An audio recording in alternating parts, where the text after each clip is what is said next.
Good day, students and viewers. You are welcome to the studios of MathsX. Today, we will be learning indices. Indices. First of all, indices is the plural of the word index. When we make expressions in index form, we are expressing it in its base and powers. What do I mean by what I'm saying? If I have A times A times A times A times A. If I go on and on and on with this, it will not just occupy space, but it can get really boring. A neater way of expressing this A times A times A would be to write it in index form as A to power 5. Let's analyze this. Our A to power 5. The A here is called a base. The superscript 5 there is called a power. It can also be called an index, or maybe lastly an exponent. Excuse me?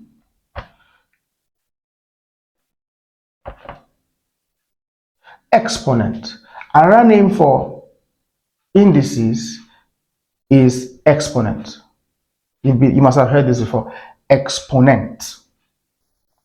All right. To further help us understand what indices is, it has a couple of laws. And I would want to put you through those laws with some associated examples with those laws. Let's start with the laws of indices.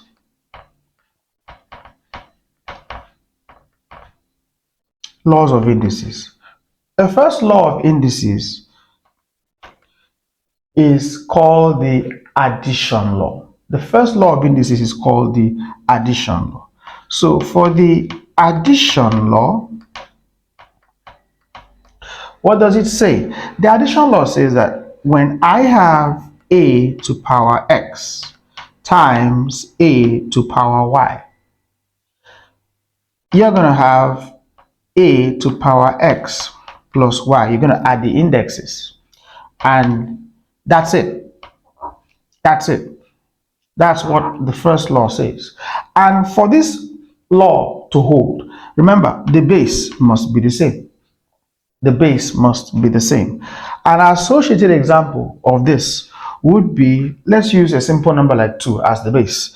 So if I have 2 to power 2 times 2 to power 3, this would be 2 to power 2 plus 3 by the law. And of course, 2 plus 3 would give you 2 to power 5. Its solution would be 32. That's our first law and an associated example. Let's look at our second law. For our second law, it's called the subtraction law. So for this subtraction law,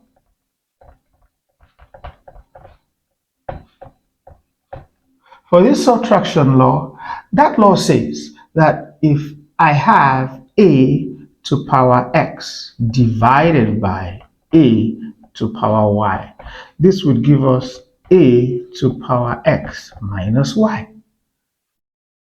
An associated example with this would be 2 to power 5 divided by 2 to power 2. By this law, we're going to have 2 to power 5 minus 2, which is 2 to power 3, and our 2 to power 3 is 8. 2 to power 3 is 8. Let's look at a third law of indices. That law is called the product law. For our product law, what does it say? That law says that when I have a to power x, all bracket power y. You multiply the indexes.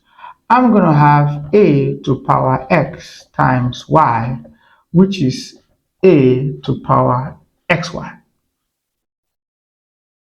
An associated example of this would be I have 2 to power 2, all bracket power 2. This would give me 2 to power 2 times 2, which is 2 to power 4. Of course, our 2 to power 4 is what? 16. The next law of indices, law 4, this law is called the zero index law. It's pretty simple. What does this law say? That I have a to power 0. Any base to power 0 is 1. An associated example of this would be 2 to power 0 is 1. Maybe even 5 to power 0 is 1. So any base to power 0 is a 1. Let's look at the fifth law of indices. The fifth law of indices is called the negative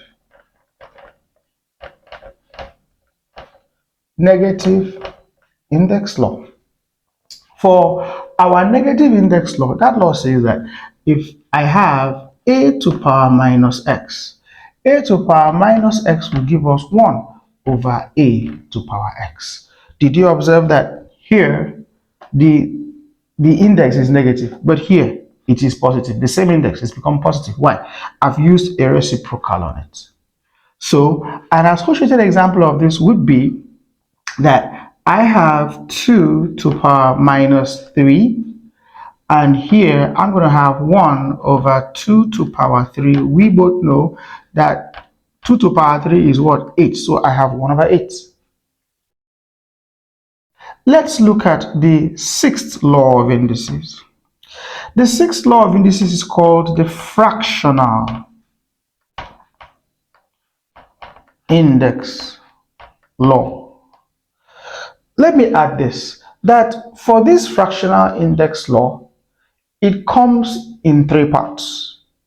It comes in three parts. So let's look at the first part. For the first part of the fractional index law, what does that first part say? It says here that if I have a to power 1 over x, look at this here, the index is a fraction. 1 on top of it over the index, still a fraction. Let me say this. Let's clear some errors here. The denominator is a root. Take note of this. So this first part of the fractional index law can be expressed as x root of a. X root of a. An associated example of this would be 4 to power 1 over 2. So the base is 4, of course. Then the denominator is a fraction. 1 over x, here I have 1 over 2. So this would mean square root, like I told you, of 4. And square root of 4, you and I know it's plus or minus 2. Let's look at the second part of the fractional index law, the II of it. So for the II, second part of it, this part says that I have a to power y over x. Look at this again. Here we had 1 over x. Now we're having y over x. The denominator is still a root, but the numerator is a power. Take note of this. This is expressed as x root of a all to power y. It can also be expressed as x root of a power y. They mean the same thing mathematically. It just depends on what or how somebody wants to express his own. But they are the same. An associated example with this would be 4 to power 3 over 2. Like we did earlier, this will be square root of 4 all to power 3. Square root of 4 we know is 2 to power 3. Of course, 2 to power 3 is what? 8. Let's look at the third part, the III of this fractional index law. That third part mixes negative index law with the fractional index law. So what does this third part say? This third part says that when I have a to power minus y over x, what did we do here? When the negative index was there, we took out the negative index by using a reciprocal, 1 over a to power x. We're going to do the same thing here. So this would be 1 over a to power positive y over x. The negative is gone. And this would mean 1 over x root of a all to power y, just like we did here earlier. An associated example of this would be, I'm tempted to like take this same example but in the negative side. So this would be 4 to power minus 3 over 2. If this is the case, take out the negative index first by saying 1 over 4 to power 3 over 2. And this should be 1 over square root of 4 all to power 3. We know that square root of 4 is 2, so we have 1 over 2 to power 3, and we have 1 over 8 as our final answer. So, my dear students and viewers, these are the laws of indices, 6 laws I have given you. I've seen authors of books that have talked about 10 laws, 9 laws. But believe me, all the laws of indices that anybody may choose to write is encapsulated in these 6 I have given you. Don't forget that the fractional index law comes in 3 parts. So I've seen authors that have treated these laws separately, but for me, they are fractions. As you can see, this is 1 over x, this is y over x, this is minus y over x. So the index is a fraction. So it falls under the fractional index law. In our next video, I shall begin to treat problems of past questions of various examination bodies I had talked about earlier. And as I solve these problems, I am going to quote each of these 6 laws in my solution to show you how relevant these laws are, as in mastery of these laws are. So, my dear students, keep on watching the videos of MathsX, click on the like button and share with your friends. As you do so, you all are going to learn a lot. Thank you for your time. So let's look at our 5 from 200.